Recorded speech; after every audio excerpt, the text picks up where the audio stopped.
नमस्कार दोस्तों, हमारे YouTube channel 8127 Aditya education point पर आप सभी का स्वागत है। दोस्तों आज हम आपके लिए लेकर आए हैं यूपी टेट कोर्स के जो आपका सब्जेक्ट रहता है बाल विकास। बाल विकास में आज हम टॉपिक पढ़ेंगे आपका अधिगम की विधियाँ। इसके पहले हम अधिगम क्या है, अधिगम के प्रकार या अधिगम को प्रभावित करने वाले कारक, सभी चीज़ें हम इसके पहले वाले वीडियो में पढ़ चुके हैं। यदि आप नए हैं चैनल पर तो आप इस चैनल की प्लेलिस्ट में जाइए और वहाँ पे आपको इनसे संबंधित वीडियो देखने को मिल जाएंगे। तो दोस्तों आज जो आपका टॉपिक है वो रहेगा अधिगम की विधियाँ। बहुत सारे क्वेश्चन इससे पूछे जाते हैं अधिगम की विधियाँ से। अधिगम की विधियाँ कौन कौन सी हैं?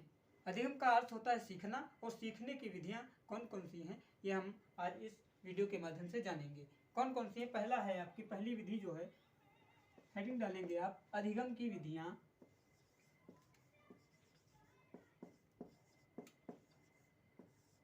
अधिगम की विधियां।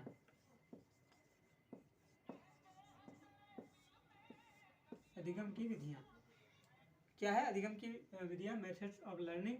ठीक, तो पहली जो आपकी विधि है अधिगम की, वो बहुत ही इंपॉर्टेंट विधि है जिसका नाम है करके सीखना। क्या है? करके सीखना। करके सीखना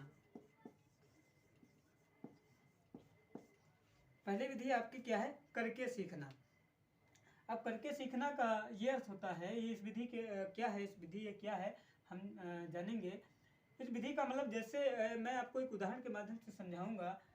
जैसे बचपन में क्या करते हैं, आप साइकिल सीखते हैं तो कोई आपको क्या करता है कि साइकिल एक बोलता है कि मैं जैसे चला रहा हूँ आप देखिए, फिर वैसे चलाना। फिर क्या होता है, वो बार बार साइकिल चलाता है, आप देखते हैं, देखते रहते हैं, फिर कई बार चलाता है, मगर आपको क्या होता है, कायदे से समझ में नहीं आता है।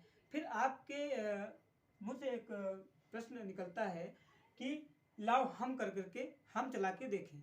तो क्या करते हैं आप, वहाँ पे उस चीज़ को करके देखते हैं। साइकिल को क्या करते हैं आप, फिर चलाते हैं। पहले आप क्या करते हैं, जो आपका ऐसे ही चलते हैं, पैदल चलते हैं, फिर धीरे धीरे एक ऐसा समय आता है जो साइकिल चलाना आप सीख जाते हैं।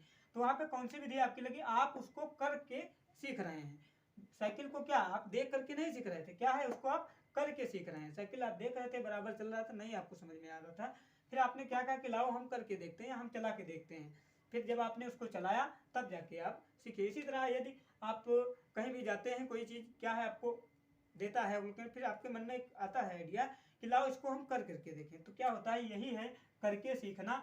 जब आप खुद स्वयं उसको करके सीखते हैं तो वही विधि क्या होता है, करके सीखना। आप फिर चाहे वो लैब हो, चाहे आपको साइकिल सीखना हो, चाहे कुछ भी सीखना हो, सीखने कोई भी उदाहरण आप ले लीजिए, तो क्या करते हैं वहाँ पे आप उसके क्या करते हैं, उसको करके सीखते हैं। तो ये थी आपकी पहली विधि, क्या थी? करके सीखना। उसके बाद अधिगम की दूसरी विधि है जो कि बहुत इंपॉर्टेंट विधि है, अनुकरण द्वारा सीखना। अनुकरण अनुकरण अनुकरण द्वारा सीखना। यह अधिगम की दूसरी सबसे प्रभावशाली विधि है।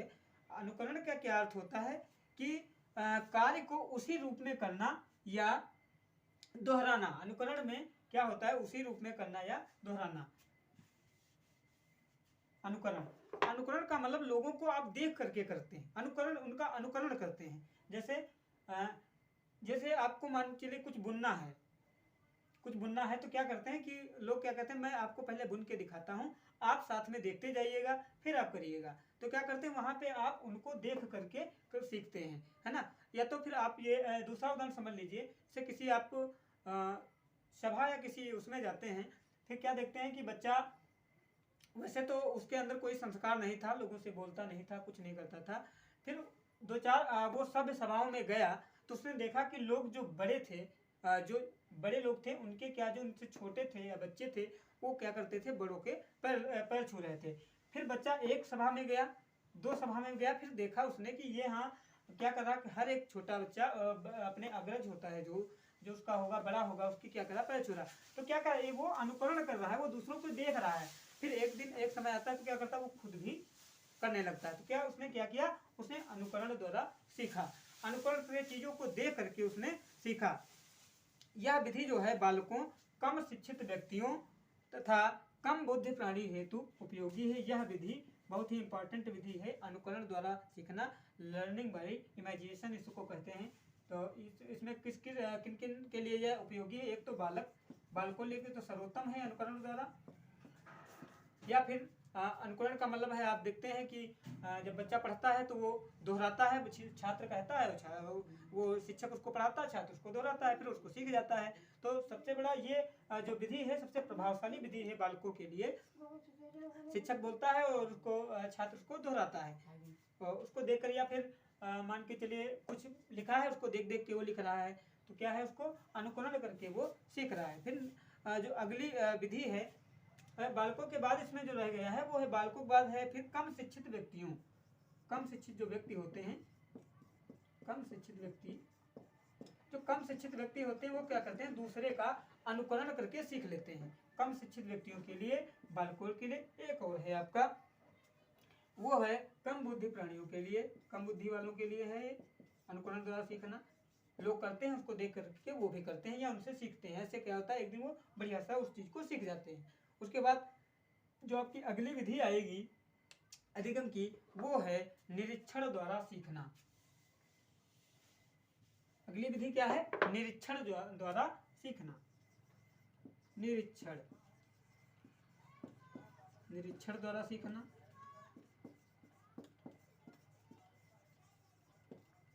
निरीक्षण द्वारा सीखना। अब यह निरीक्षण क्या होता है? यदि आप विज्ञान के स्टूडेंट रहे हों कभी लाइफ में, तो आप क्या करते हैं कि किसी भी प्रैक्टिकल लैब में आप जब जाते हैं, वो चाहे फिजिक्स का हो, चाहे वो बायोलॉजी का हो, चाहे केमिस्ट्री का हो, किसी में जब जाते हैं तो क्या करते हैं, जब आप कोई भी प्रयोग करते हैं, प्रयोग करने के बाद जो उसके चरण होते हैं उसमें एक चरण होता है निरीक्षण। प्रयोग कर चुकते हैं आप, जैसे मान को आपको पीएच का मान निकालना है या पीएच आपको टेस्ट करना है मृदा में, या फिर ऐसा कोई केमिकल ले लिए, अमोनिया का हुआ परीक्षण, तो क्या करते हैं उसमें आप जब सब कुछ कर लेते हैं फिर क्या करते हैं उसका परीक्षण करते हैं, है ना, कि ये चीज हुई या नहीं हुई, परीक्षण। तो वही चीज यहाँ पे है, वही ये विधि है, क्या है? निरीक्षण द्वारा सीखना। मतलब उसमें क्या करते हैं, पहले आप क्या करते हैं उसका निरीक्षण करते हैं, है ना, उसका पहले क्या करते हैं निरीक्षण। जैसे फिजिक्स और केमिस्ट्री के प्रयोग होते हैं, और निरीक्षण के बाद वाला जो चरण होता है वो है परीक्षण। निरीक्षण के बाद वाला क्या है? परीक्षण। उसमें क्या होता है, फिर जब आप करते हैं तो जो प्रयोग होते हैं उसमें फिर आप क्या करते हैं, परीक्षण करते हैं उसका कि हाँ ये हुआ, ये सही है कि नहीं। जैसे मेढक का आपको उसके अंगों का आपको लैब में निकालना है, उसके जो शरीर के अंग होते हैं, तो आप क्या करते हैं उनका परीक्षण करते हैं, है ना। तो ये आपकी विधियाँ थी जो कि बहुत ही मुख्य विधियाँ हैं। पहली ये है करके सीखना, दूसरी है अनुकरण द्वारा सीखना, तीसरी है निरीक्षण द्वारा सीखना, चौथी है परीक्षण द्वारा सीखना। ये सब क्या है? ये अधिगम की प्रभावशाली विधियां हैं। कुछ अन्य विधियां भी हैं सीखने की, वो हम जानेंगे। कुछ अन्य विधियां, पहले आप ये होगी आपकी करके सीखना, अनुकरण द्वारा, निरीक्षण द्वारा, परीक्षण द्वारा। अब है कुछ अन्य विधियां।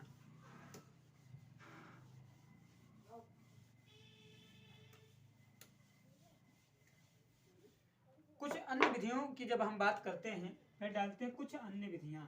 कुछ अन्य विधियां, कुछ अन्य विधियां। कुछ अन्य विधियां में जो पहली हमारी आपकी विधि रहेगी वो है विचार विमर्श विधि। विचार विमर्श विधि। दूसरी विधि जो है आपकी वो है समूह चर्चा विधि। समूह चर्चा विधि। तीसरी जो आपकी विधि है वो है सम्मेलन व विचार गोष्ठी। सम्मेलन व विचार गोष्ठी।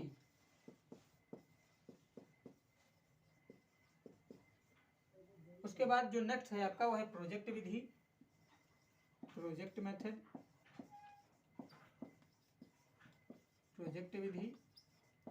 नेक्स्ट है आपकी कार्यशाला विधि, वर्कशॉप, कार्यशाला विधि। और उसके बाद जो नेक्स्ट है आपकी खेल विधि, खेल खेल में सीखना, खेल विधि, खेल विधि। ये थी आपकी विचार विमर्श विधि। आप अपने उसमें क्या करते हैं, जो आपका समूह होता है उसमें विचार विमर्श द्वारा भी सीखते हैं। उसके बाद अगली है समूह चर्चा। एक समूह होता है आपका, उसमें आप चर्चा करके, जैसे आपका कुछ सीखना है तो समूह चर्चा कर लेते हैं, है ना, आपस में मिल करके तो समूह चर्चा से सीखते हैं। फिर है सम्मेलन और गोष्ठी के द्वारा भी हम सीखते हैं। उसके बाद अगला क्या है, प्रोजेक्ट विधि। प्रोजेक्ट विधि के माध्यम से सीखते हैं। फिर है कार्यशाला विधि के माध्यम से सीखते हैं। फिर है खेल विधि, खेल में सीखना, चीज़ों को खेल के माध्यम से हम सीख लेते हैं। तो ये थी आज का जो आपका टॉपिक था वो था अधिगम की विधियाँ। अधिगम की विधियाँ आप सीख रहे थे। पहले थी आपकी प्रमुख विधियाँ, करके सीखना, उसके बाद था आपका परीक्षण निरीक्षण, उसके बाद अनुकरण था, उसके बाद ये कुछ अन्य विधियाँ थी, विचार विमर्श, समूह चर्चा, सम्मेलन, प्रोजेक्ट, कार्यशाला और खेल विधि। ये सभी विधियाँ आप देख रहे थे। तो आज का ये टॉपिक यहीं पे कंप्लीट होता है। मिलेंगे हम नेक्स्ट टॉपिक के साथ। जो आपका नेक्स्ट टॉपिक रहेगा वो रहेगा अधिगम के नियम। बहुत ही इंपॉर्टेंट टॉपिक है आपके लिए सभी परीक्षाओं की दृष्टि से। तो मिलते हैं नेक्स्ट टॉपिक में। यदि वीडियो अच्छा लगा तो वीडियो को लाइक शेयर और कमेंट करिए, चैनल को सपोर्ट करिए, चैनल को सब्सक्राइब करिए। थैंक यू, धन्यवाद।